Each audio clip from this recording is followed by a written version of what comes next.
But I know this from my own experience. I know the dangerous message this is, being told that being a female in our culture is a health hazard. Because growing up as a woman in this world, I was fed by our society at the youngest age that I can remember that because I am a woman, my life would always be harder.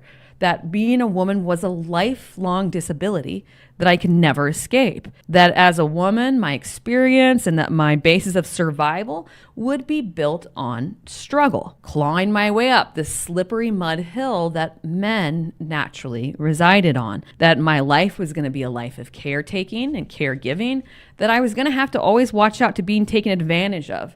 That I was going to have to get used to being invisible in our world and feeling unsafe all of the time. I learned very early on that the role of woman is a role of victimhood, of trying to survive against everything happening to me, and that there is nothing I could do about it. This was the plight of being a woman. And eventually, I attended a very liberal arts college, was surrounded by post-women's lib professors, female professors, who indoctrinated me into this idea that the world would try to objectify me even with my college degree. And with my college degree, the workforce would always still be against me. That being a woman was an oppression that I needed to actively fight against.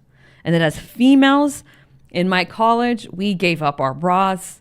We did. We stopped shaving. We had awareness rallies and marches on campus, feminist movements and marches, and I lived in perpetual fear of my inability to have both children and be a mother and have a professional career, and the struggle of being a woman and that plight and the fear I had of my life because of the gender I was born, it consumed me and it consumed my female friends.